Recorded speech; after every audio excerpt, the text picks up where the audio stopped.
There's a new team on the rise in the Willamette Valley, and no, it's not the Oregon Ducks. The Willamette Valley Jaguars are your local professional basketball team, competing throughout the Pacific Northwest, representing the Willamette Valley region in the Basketball League, or TBL.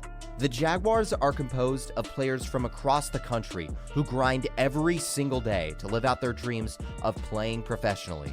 Every Tuesday at 6 o'clock, we take you behind the scenes on the latest updates on all things Jaguars and get a first-hand account of what it takes to make it in the Basketball League.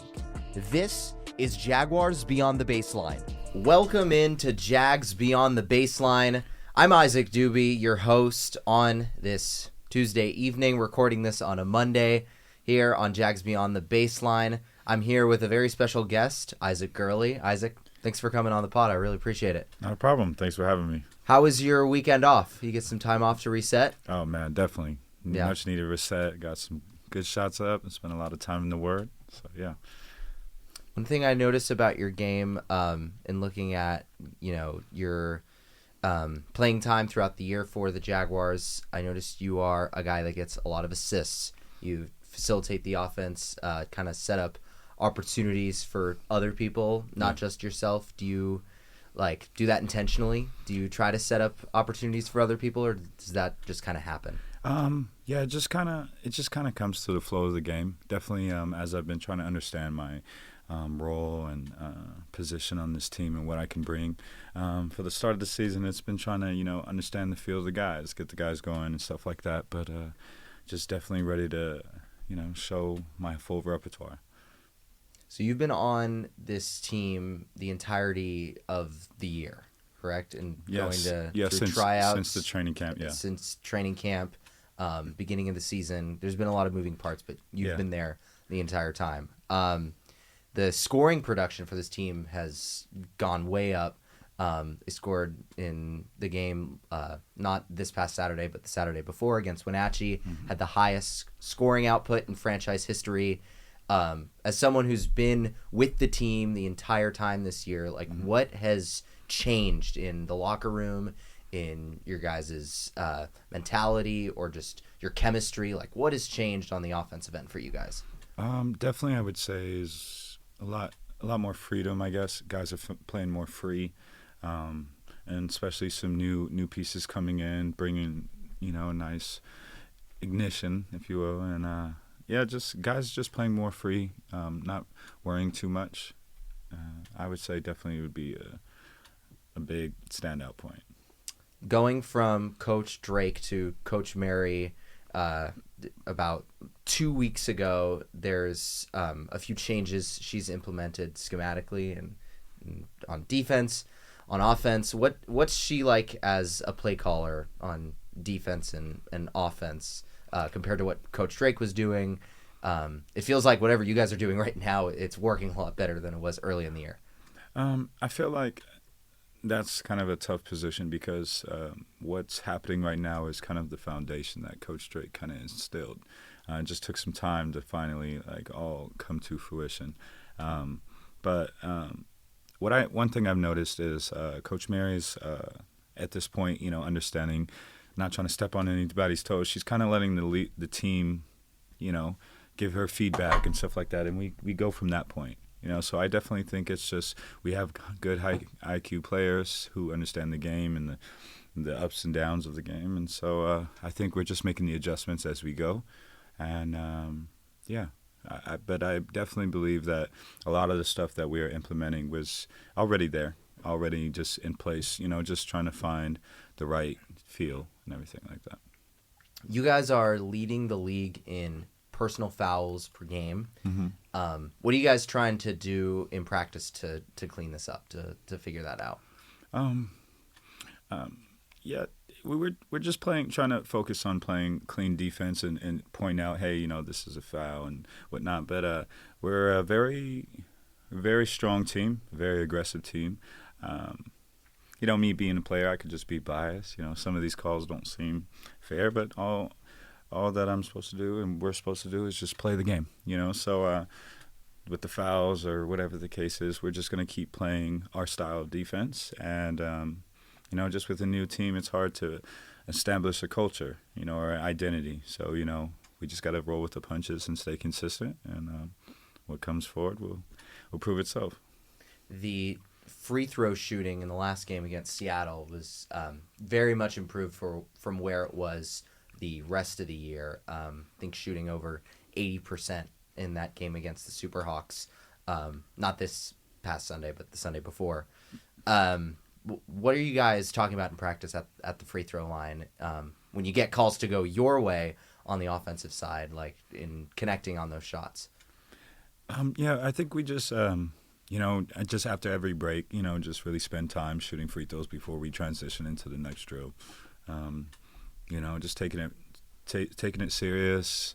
I just feel like guys are slowly starting to mesh together. Everybody was learning each other, and so I just feel like it all falls into this huge umbrella.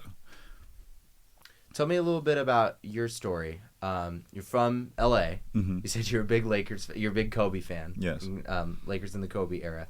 How did you end up here in Eugene? You started playing at Bushnell? Were you somewhere before that? So I was at a junior college in Los Angeles, West LA College.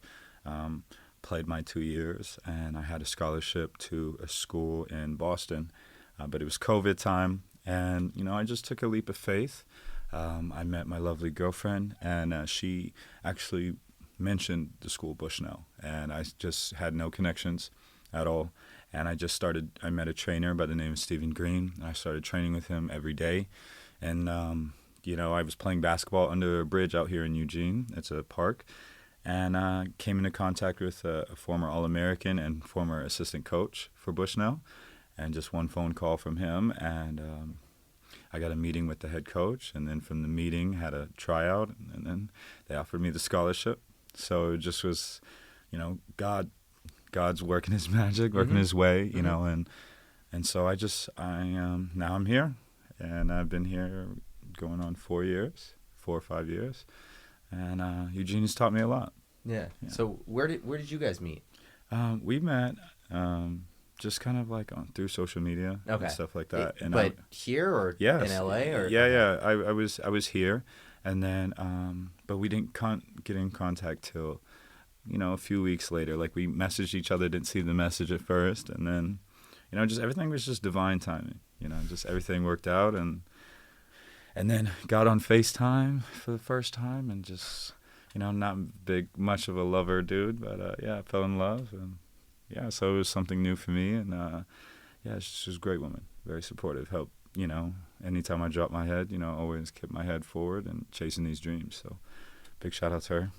So you were looking at schools in Boston. No, I committed to a school in Boston. You committed to a school in Boston. Dean University. But did you actually go? No, because of COVID. COVID shut everything down before you could even go.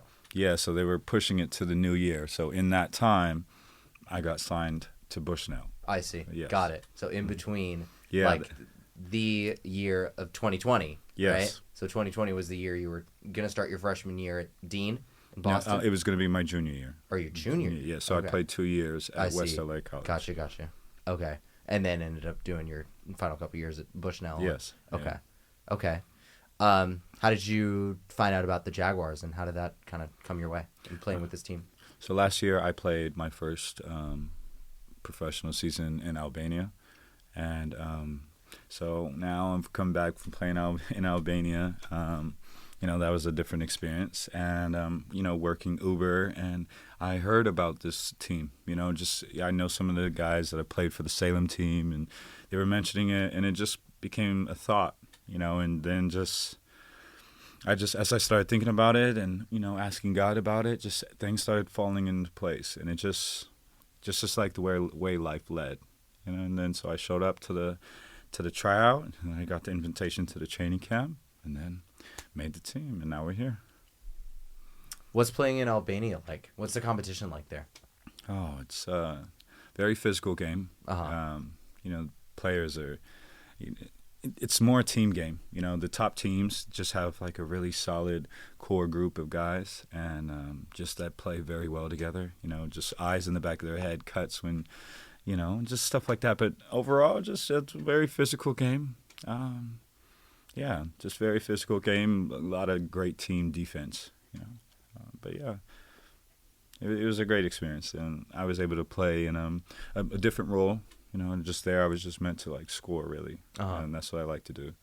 And so it was a great experience. What's the part of your game that you pride yourself the most on?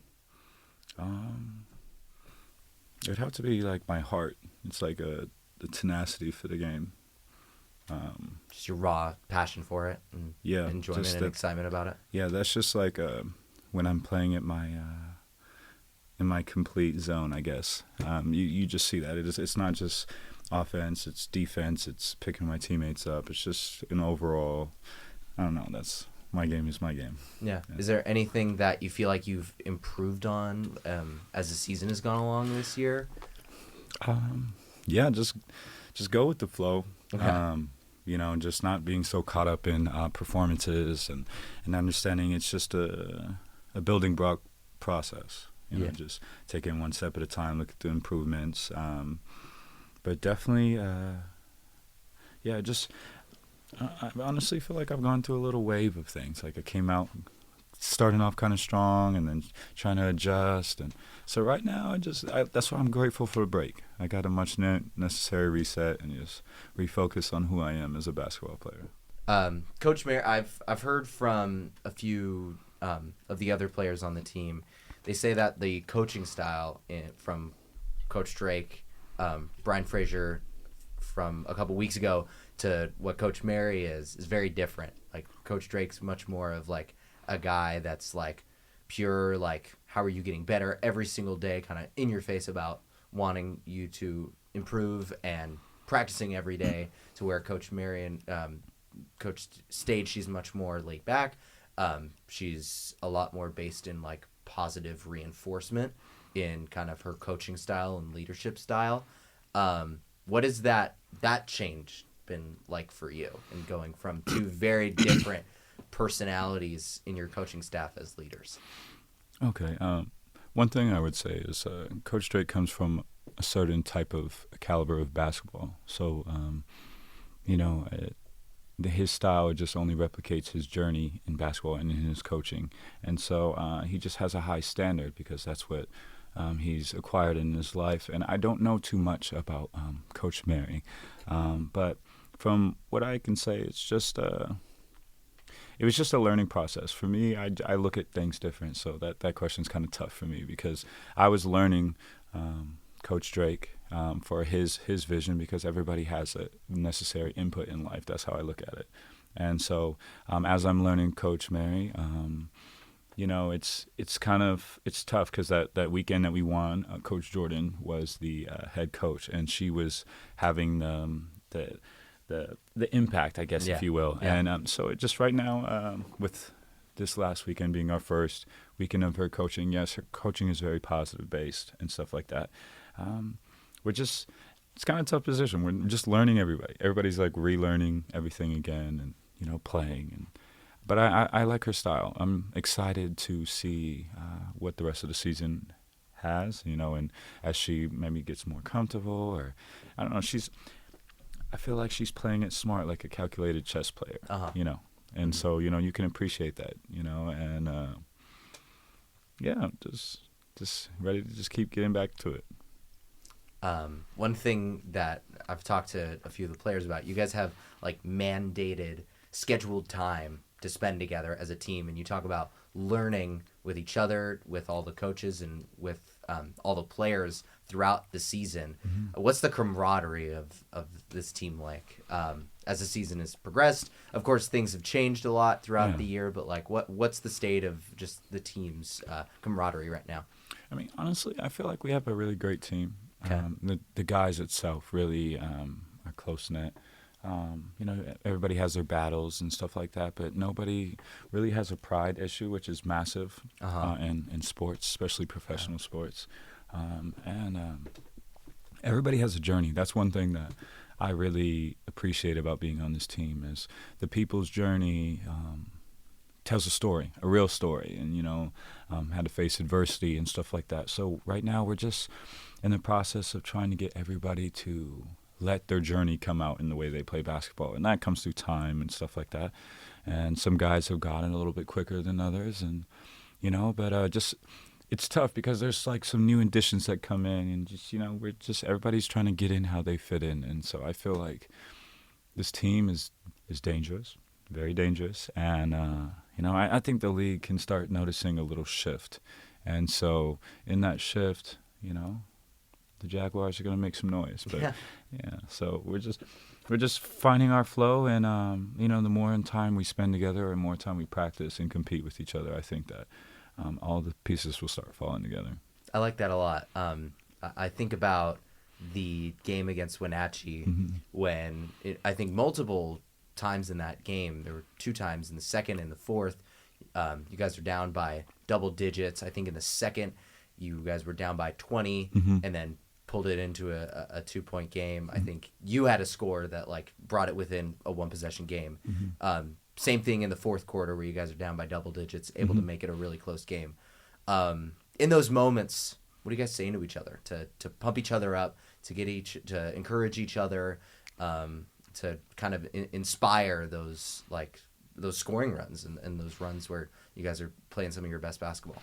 A lot of the times it starts with our tenacious defense. A lot of the stuff is it becomes we have these moments where we just stack together a bunch of high intense defensive positions, and but one thing we really say is just try to take it one play at a time, one stop at a time, and I really when we really lock in, like pick up full court or really just not let passes just happen, we're a very dangerous team. And so just consistently, working on our being in shape to be able to produce that at a high level for a long period of time. And I think we got the recipe. But, yeah, we definitely can score fast and lock up. And we're a very exciting team.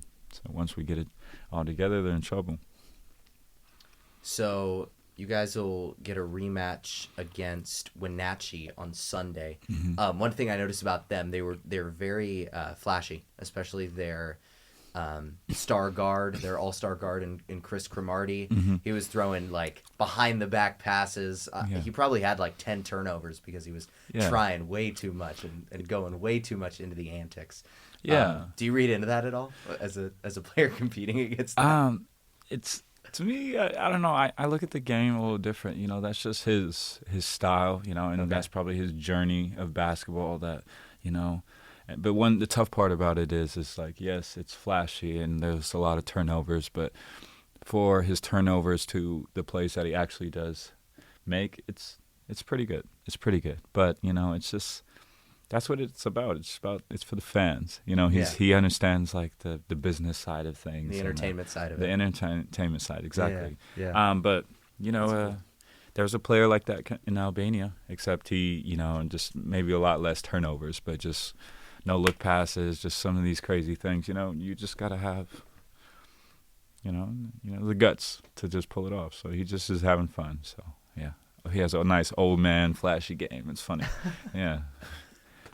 You talk about the defense for you guys and the Jaguars and how you guys like try to inspire some big runs through your guys' defense. Teams are getting a lot of points in transition off of you guys, just on the fast break, trying to turn games into a track meet. I feel like that's the way a lot of teams play in the TBL, but like, is there anything you guys are talking about as a team to try to clean that up or figure that out or key in on any of that against your guys' opponents? Honestly, I think that the team is producing at such a high level with all the behind the closed doors stuff that's going on. And I think as some of those things start to iron themselves out, everything will start coming into the pieces. For us to be able to do what we're doing amidst all the other adversity, it speaks volumes to what this team is capable of. So for me, just with all this stuff going on, it's one thing I was saying to the team is like, look what we're able to accomplish with all this adversity, with all these things happening. And just so like the X's and the O's and the defense and all this other stuff. Like it's, that's not necessarily a worry of mine. I feel like our team will just start to get it as we start going through this process. That's just, maybe it's the old head in me, just like the journey in basketball has really taught me a lot. And like we have all the necessary pieces on the team. It's just fine tuning and, just going through the ebbs and flows of this. It's a new team and everybody's trying their hardest. So, I think that's a good recipe. I wanted to. I'm gonna get to talk to Tavion next week. He's someone who I haven't really gotten the chance to talk to that much this year. But he's been playing some really good basketball recently. Yeah. Of the minutes that he has been in the game, typically plays around 20 to 30 minutes. The last couple weekends. What's he like as a player to play with, to practice with, off the court, on the court? His personality. Tavo is a great character dude, just through and through. High energy. Outside of the court, he's one of the most respectful people and has a big heart. Tavo comes from a background, I'm sure he'll tell you, but he comes from a background that his journey just reflects his determination.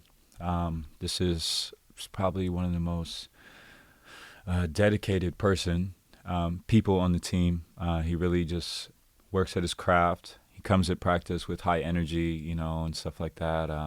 He's a good battle, not somebody you necessarily want to go against. Glad he's on your team type of guy.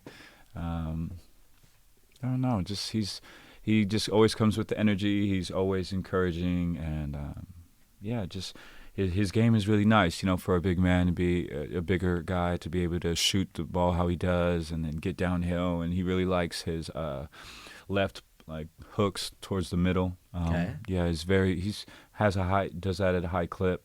Defends very well.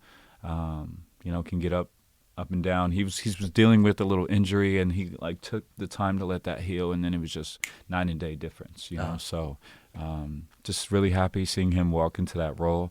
And over this last weekend, we saw him really, produce at a high level. So just all good things. We have a lot of great pieces, and Tavo's definitely one of them. Yeah, and with so many contributing pieces, and Tavion's gotten going, Troy is starting to shoot the lights out from beyond the arc lately. Jordan's been great for you guys all year inside and getting steals. Brandon's really coming into his own. He's been playing great defense all year. Obviously, you contributing as a facilitator and as scorer as well. What do you think the final piece is to winning consistently? Obviously, you said things are fine tuning, but what's that final piece to start to win or string some games together that you guys can win? I would think that it just starts on a big determining factor is how we come into our work weeks, if you will. Just with that mindset and how we push each other in the practice that we do have, the work that we do outside of it. But then most importantly, just us believing honestly in our brand. We are creating a new brand for the Jaguars. It's not tied to anything else. And then also definitely just from the top to the very bottom, just really buying into this process, so that, us as players, we try to focus on basketball and the community, but sometimes other factors come in. So just trying to find the mesh to battle the outside and the inside. But I think that everybody kind of needed a break. So coming back in, I think everything will start putting themselves together. But honestly, stay consistent. That's the one thing I would say. I believe in all the dudes. I believe in this team. And I think that we will definitely make the playoffs if we play our brand of basketball. What are you thinking about going into this opponent in Seattle on Saturday? Going to Seattle, the last time you guys tried to go to Seattle had that kind of mishap on the way there where the game had to get canceled. Yeah.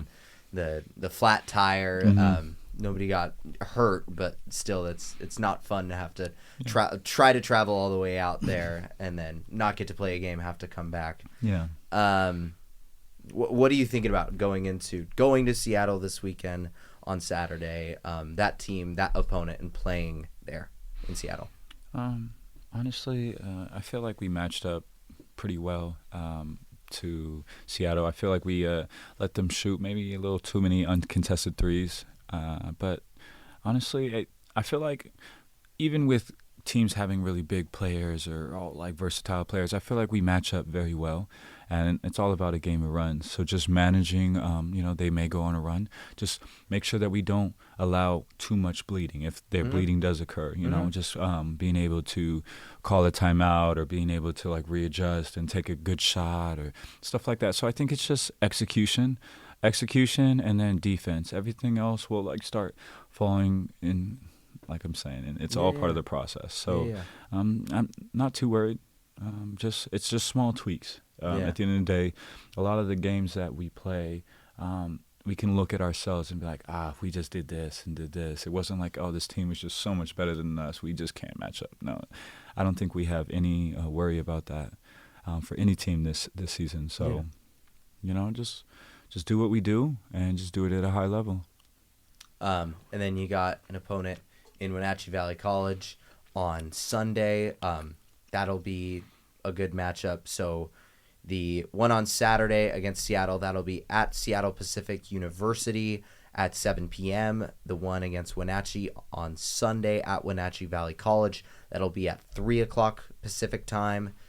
That should be a pretty good weekend. I'm excited to be playing on full-size court, and I'm sure the guys are too. And just get back to competing, I don't know. Just the great thing about this team is like everybody wants it, and like I was mentioning, there's not a lot of pride.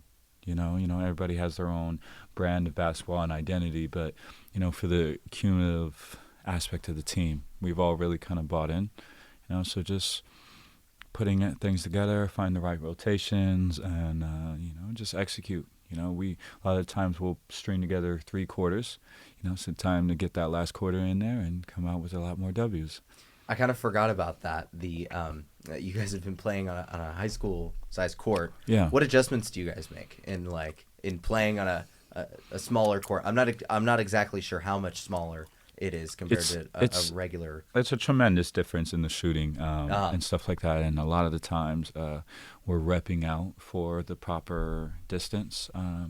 But it's just we just go play basketball. At the end of the day. But I definitely feel like with the spacing and stuff like that, it'll produce its results.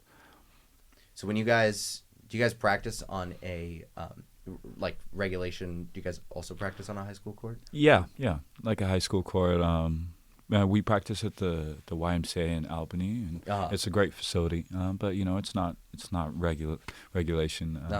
So, but these next 2 weekends will. Yeah. Or excuse me, these next 2 games this weekend will be on regulation. Yeah, on regulation, and just for me, I'm excited about that. Yeah. I don't know about everybody else. I can only speak on myself. But you probably have to take a few steps back before taking a shot this week in practice. Yeah, I prefer to shoot from distance. Yeah. It's been just been doing a lot of work to shoot at that level, and then like taking a step in. I feel like when I'm shooting the free throws, I have to take a few steps back to make sure I'm not like hitting the back rim. Just getting the feel of everything. So I personally look forward to it. But yeah. So you mentioned before we started recording this, you're a big Lakers fan. You're a big Kobe fan. Mm-hmm. I'm assuming that's your main inspiration. Is Kobe Bryant? Yeah, just my main inspiration outside of Kobe is I have a saying called "Lights Out." It's my business. It's my nickname. It kind of was instilled. My inspiration is I lost the ability to walk due to multiple sclerosis diagnosis, and I lost the ability to use my left leg, and later on use the left side of my face. And the doctors told me that I would never walk again, let alone play basketball. And God made me a stubborn kid, and so I just never accepted that. And the moment I got out of the hospital and I could like semi-walk, I played some dude at the park one-on-one. I had a hospital bracelet around my wrist. And, yeah, just, the love of the game, just is kind of like my motivation, the ability that aspect that it got taken away from me, or that it was a possibility that I couldn't, just kind of was that driving force, like to work extra hard to go that distance. And so, like, when I train or I'm working to, work on my game, I have a certain type of standard that, yes, Kobe inspired, but, I was able to, after watching enough YouTubes and watching Kobe and, how he was with his teammates and just his mindset towards the game, I was able to apply that in my own life when I faced my mountain of a challenge. And so, yes, Kobe is a huge thing, but then Venice Beach basketball and my MS and all these different things are huge standpoints of, like, what makes Isaac Girley the basketball player that he is. Well, I'm super grateful that I got to hear your story, and I think the fans really appreciate it. Yeah, man. The listeners listening in. So thank you for sharing that. No, not a problem, man. Not a problem. If people want to find out more about you, they want to follow you on socials, where can they go to? Yeah, my Instagram is DISAACG, DISAACG. That's pretty much all that I do. I don't really do the social media. I need to get back to it. But yeah, man, or just if you're at a game, just chop it up, man. I'm very, I'm open to talk, and I train kids on the side, and so just, but other than that, I'm pretty much an open book. Got a lot of stories, life experiences. Yeah. All right. You got any other ones you want to share before we? Man, just one aspect of basketball that I have to give a shout out to anytime I'm on a platform is Venice Beach basketball. When I was a younger kid, Venice always, if you were any type of NBA player, any type of player, you would go out there and play and then earn your keep. And so when I went out there, I got my licks in. I tried to get anything 3-on-3, 21. I was just so excited about the process, and that brand of basketball and that experience taught me very crucial, like, lessons about life, but also gave me, like, an edge on the court. It's a lot of smack talk and Hooper's paradise, but you have the wind of the beach blowing, and but just the experience itself. Always got to give a shout out to Venice Beach basketball.